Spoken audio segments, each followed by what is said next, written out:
and I'm going to open an executive session on House Bill 1299, and the chair recognizes Representative Kutab for a motion. An amendment, I'm sorry, I think she... I would like to move amendment 2026-0854H. Is there a second? I would like to second that. All right, motion has been made by Representative Kutab, seconded by Representative Perez. And Representative Kutab, if you would, may I speak to this 0854. So let me tell you what 0854 is about. It amends Representative Kofal's bill HB 1299 in this fashion. It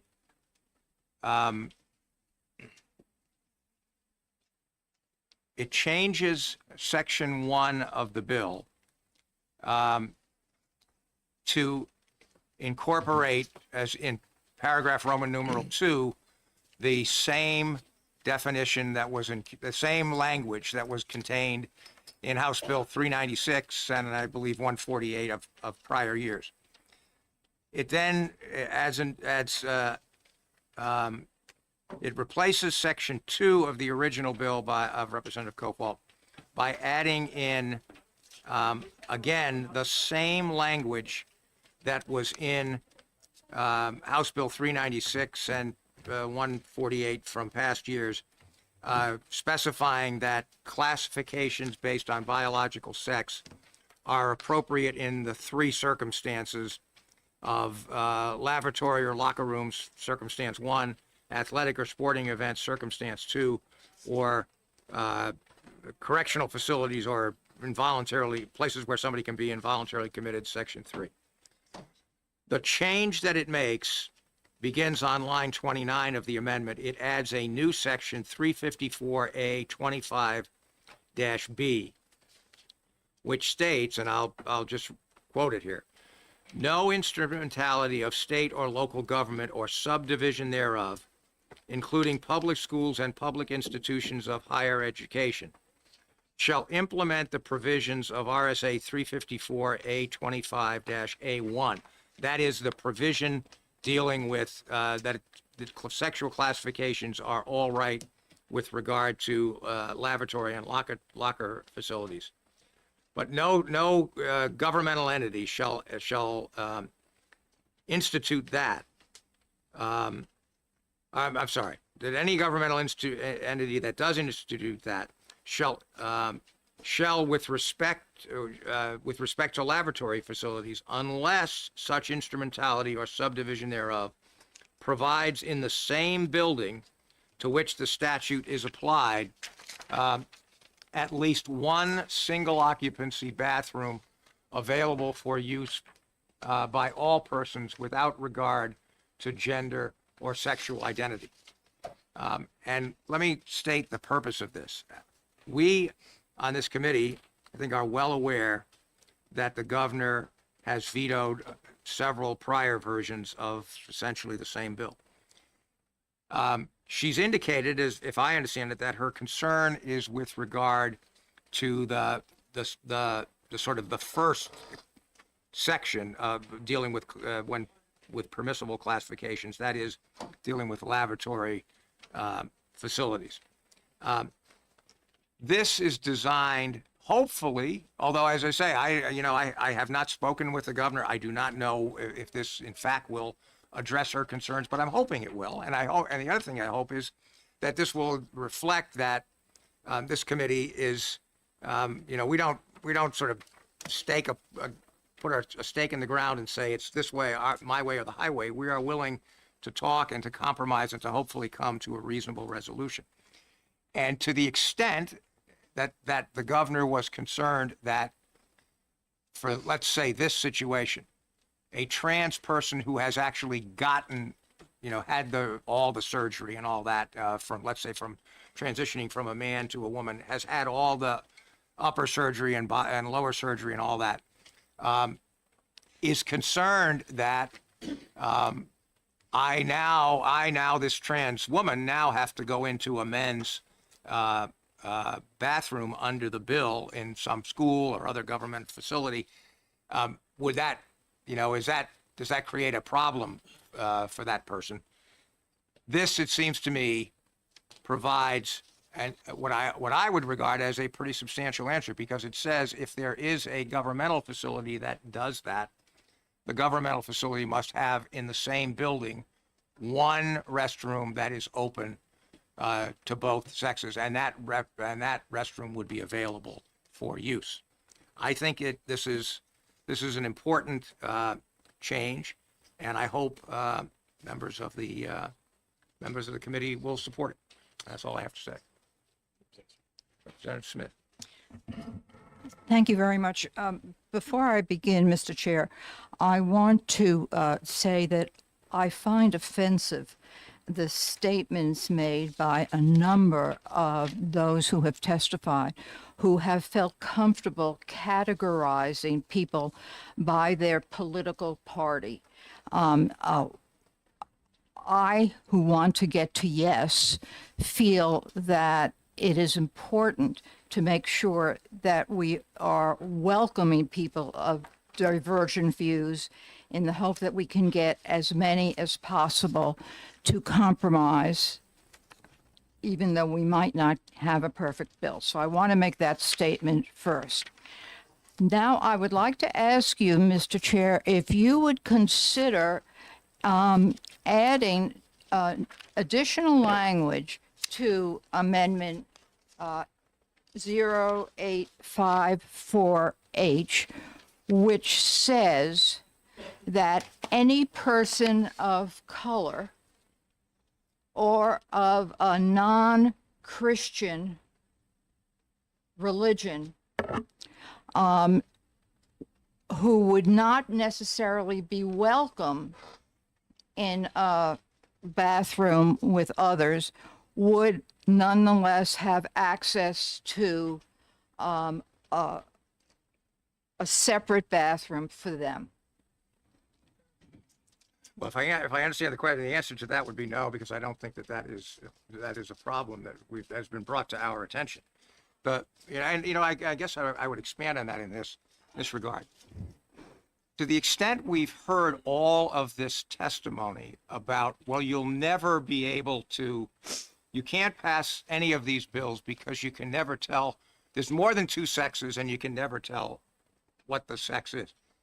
Stop and think about the implications of what that really means. That argument really means that you can't, that anybody, so for example, if you accept that argument, that means that if I am a completely heterosexual young man and I want to go into the woman's bathroom or locker room, I can do that because you can't tell, you can't examine me, you can't ask, you can't know. So this whole, what this argument really is basically saying is you can't segregate bathrooms or locker rooms by sex, period. It doesn't matter. This whole whether I'm trans or not doesn't matter, because if that's the argument, then we really, what we really are saying, what the opponents of this bill are really saying is, you can't have women's and men's bathrooms. All bathrooms have to be open to anybody because you can't really tell, and you can't do an examination. I think that is, frankly, and with respect to the other, I think that's foolishness. Of course we can have women's and men's bathrooms. Mr. Chair, can I continue, please? Yes.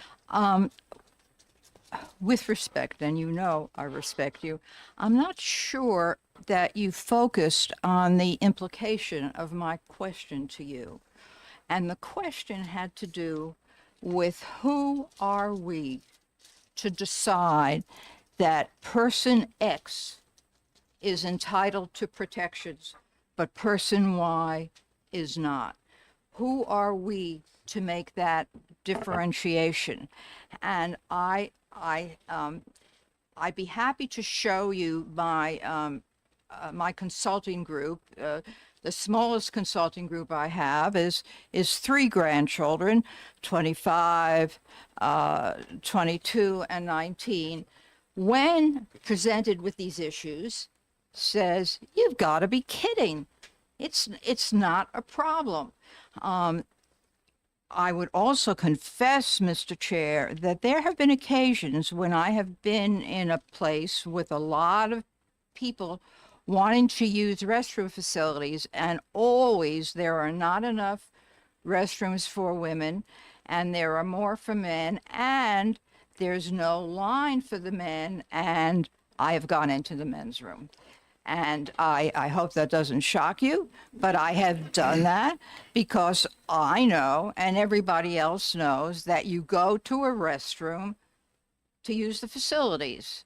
And if you really were going to the restroom in order to expose yourself or in order to rape or attack in some way someone who you could find a lot better ways to do this. These bills, Mr. Chair, all of them are the same. If I had been chair of this committee, I will tell you that I would have set a hearing for the first 4 bills at 10 o'clock. And then I would have said to the people who are here, all 4 bills are before you. Please testify. We would have saved hours instead of having the same people come up on each of the 4 bills and say the same thing. And what is being said is we should not be in this business. I remember when I first came to this legislature that it was libertarian, and the basic belief was that people's privacy should be respected and the government should not be involved in making determination for how people control their own private lives. And it was a lot more satisfying than this is now. Thank you, Mr. Chair, for indulging me. All right, yes. Chair recognizes Representative Mannion. Thank you. And with all due respect, and you know that I have nothing but respect for you, to answer your question about who are we to be in the business of protecting one class over another, by not passing a bill like this, we're protecting a class of 1% of the population at the expense of 50% of the population. Thank you. Yes, Representative Tur and then Representative Ball. Yeah, and with great respect to all of my colleagues. Interesting choice to say that one single occupancy bathroom would basically allow all the rest of the provisions of the bill to be enacted. The bill is much bigger than bathrooms. It covers locker rooms. So in this instance, it would basically be presuming that somebody would have to change and shower in the single occupancy bathroom. It covers prisons. So a single bathroom in the prison could theoretically allow, assuming they are separated in some way, would not really satisfy anything.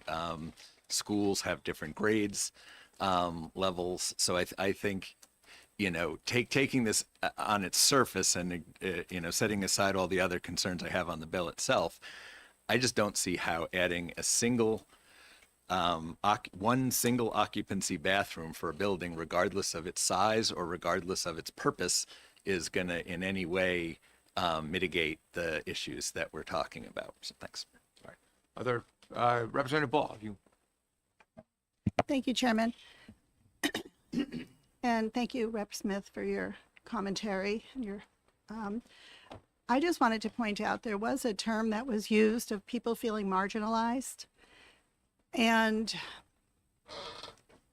I am finding it hard to believe, as a woman who fought in the 60s and the 70s to get women's rights and have been fighting all my life to get women's rights, that I am watching them now be stripped away and I am being marginalized again.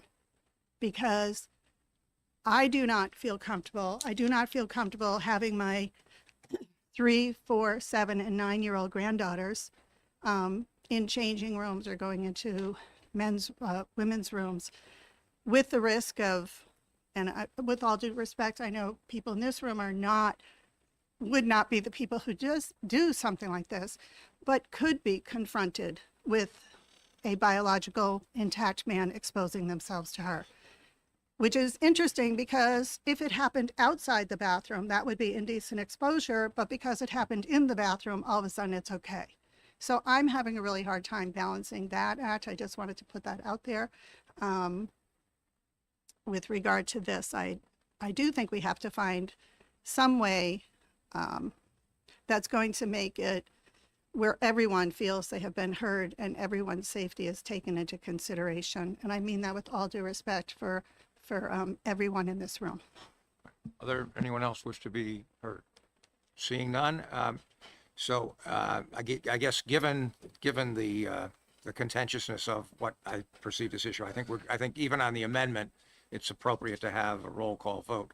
So the motion before us is moved by Representative Katab, seconded by Representative Perez, to adopt Amendment 2026-0854H, and I would ask the clerk to please call the roll.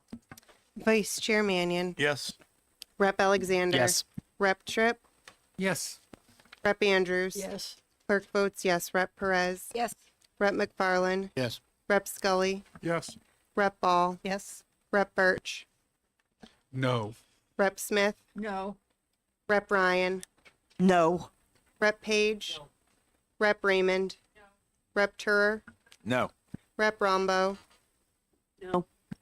Chairman Lynn. Yes. Motion passes 10-7.